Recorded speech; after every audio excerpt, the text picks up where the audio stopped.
Hello, friends. It is March 20th, and instead of writing a long email, I decided I would just make a little video. So this is being posted on YouTube, which means it's public. So I'm going to limit all information in this video to things that are appropriate to be shared publicly.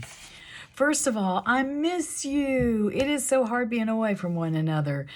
Some of us have now been functionally sheltering in space for at least 10 days, for at least a week, if not longer. I know many of you were sheltering in place beforehand to prevent spread of contagion, if that might be a possibility, but also to protect your dear bodies. And we'll probably be sheltering in place for a while, even personally, if not mandated. So I've been thinking about you and missing you, but I want to share with you some wonderful things that I thought would be nice to do in a video recording. First of all, today when I was thinking about my favorite thing I wanted to share with you from this past week, one of them was that when I was driving home from the post office, I went by a house, and the people in that house had taken a bed sheet, and on it they had painted a great big rainbow, and underneath that rainbow was a beautiful heart. And they put that on the front of their house, and it truly covered most of the front of their house. And I thought, what a beautiful way to send big love out to everybody. And then that song, How Great Is Thy Faithfulness, that one verse, that goes like this. Morning by morning, new mercies I see. All I have needed, thy hand hath provided. Great is thy faithfulness, Lord, unto me. I've been singing that one a lot. And I bet you've been singing music too, and I hope you'll share with me what hymns you're singing. But that line, new mercies, has really stuck with me. And so, friends, I want to encourage all of you to be reporters of experiences of new mercies. If you encounter something that really is merciful and sweet and tends your soul, share with us. We need to hear these stories right now. I'm grateful for the many ways we are finding to stay and be in touch with each other through email, text, telephone calls. We can also use Skype and FaceTime. Right now, I think it's in mail. We're mailing. I think it's really important to stay connected. So I encourage you to find all sorts of ways to be connected with one another. I'm also mindful that this is a marathon and not a sprint. While we are practicing sheltering in place very widespread to try to flatten the curve of people who get infected at the same time. We know that this virus is going to be with us for a while. And we know we're a congregation with a lot of older people, and so the chances are we are going to have illness in our congregation. We're also finding out younger people are just as vulnerable as older. So we know there's probably going to be some illness to come. We know that we're going to do really good, safe practices. So your church leaders and I are trying to set up practices that not only work for these couple of weeks that we're under this statewide mandate to shelter in place, but also that will serve us going forward. So to that ends, I have to give a great big shout out to Helen Chan and Andrew Tang. This week, they took the content I had prepared for home worship and they translated it into Cantonese, which was a big project. So thank you so much. This Sunday, I invite everyone from the sweetness of your own home to use materials in English or Cantonese so that we will all be reflecting on the same scripture. We'll all be engaged in some similar reflections. We will come to different awarenesses, as we should, but we will be truly together in study and worship in spirit.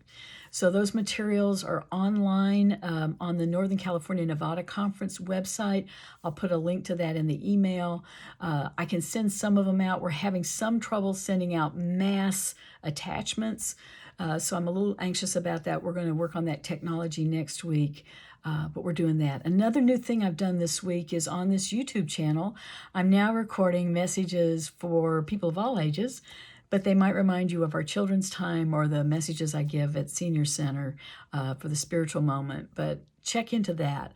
They are wonderful, bright little messages with some practice that I hope will be helpful to you. So we're just doing this one step at a time. It is a marathon. This coming week, I want to work a little bit more on some of our technology and also begin building some really intentional congregational caregiving system. So if those are things you're interested in, technology or congregational caregiving, shoot me an email or a text, and I will include you in that process in the coming week and weeks to come. I want to close today by sharing with you some incredible wisdom I experienced this morning.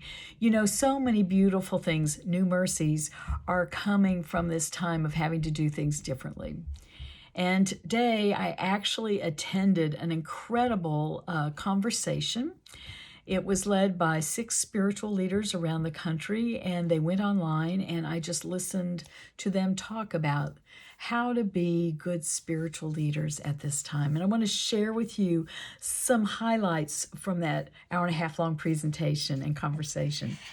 First of all, there was a recognition that we are all experiencing fear right now. That's a very normal, natural, appropriate human response, is to be fearful. But one of the people in this conversation, a rabbi, said, he reminded us that fear is what our brain is designed to do when it thinks it might be in danger. But it's not the only thing happening to us.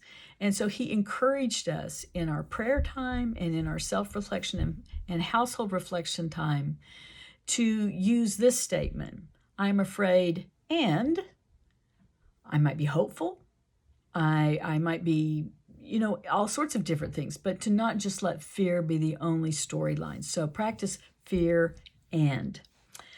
Another person, a mother with 2 young children, reminded us that children are very fearful right now and that it's really hard for them to process. And then she started laughing and saying, it's really hard for us to process. We're all experiencing fear. It is actually our body chemistry is doing things. We're producing cortisol. And she was talking about a really good spiritual practice when we're fearful is to literally get grounded, to go outside and touch the earth.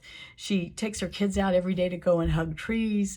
But she said, you might just make a really fragrant tea, a cup of tea that has a very herbal smell or something, and enjoy that tea. Or open your windows and smell the fresh air and listen to the bird song.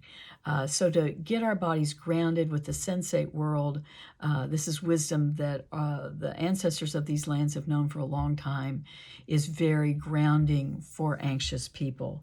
And finally, another person on the fear topic lifted up an awareness, and I thought this was really good insight, that we are fearful about this virus, but we have been living in a fear pandemic for over a year.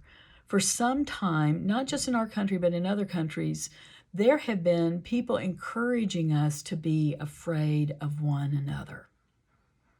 This is an international fear pandemic. And I think sometimes when we label these things, that gives us power over what's happening to us. So that's the little fear category. The other category of conversation, I have two more categories to share with you. The next one I want to share with you is practices. Everybody shared wonderful spiritual practices from their traditions that are helping people. But they kind of came down to these essentials. And one of them is stop and breathe. Stop and breathe. I really need to work on that one a whole lot. So I encourage you to do that too, stop and breathe. Secondly, be in God's presence. God's already here. God's already on top of it. We just need to remember that. And of all things, that is built into tomorrow's worship materials. I'm teaching you, it's actually a centering prayer is the technical name for it, but there's instructions on how to just to sit and be in God's presence. So that's a really good thing to do. Another person invited us to be still and to listen. Many of us are escaping our fear, trying to escape our fear by listening to media. I don't know how many, I know I've watched a few too many news broadcasts, or maybe we're distracting ourselves with a lot of entertainment and storytelling. And there's a part of that that's good, but he was saying it's really important to stop and listen. And these were his exact words. He said, listen to the sun, listen to the wind, Listen to the things you usually don't listen to. Isn't that beautiful wisdom? And then the last bit, which I think is really good for our congregation, because we are filled with so many people who want to do so much for so many other folks. And it is this. It is, don't give from an empty well. One of the important spiritual practices at this time is for those of us who naturally want to take care of others, or maybe are in a responsibility role, we have a tendency to keep giving and giving and giving. And if we don't keep refilling the well, what we start to give others is not good. And so it's important to stop giving and to let our wells get filled up. And I'm going to do that. I'm going to practice some well filling on Monday so that I can continue to give you holy water and not just Catherine's kind of convoluted ideas. The last part of our conversation in this conference this morning was to celebrate that during this time, there are indeed new mercies. And the language they used in the conference today was the gifts. What are the gifts of this time? For one thing, we are profoundly aware that we are globally interconnected. This is happening to all of us. This pandemic does not belong to a country like some people are naming it. It belongs to all of us.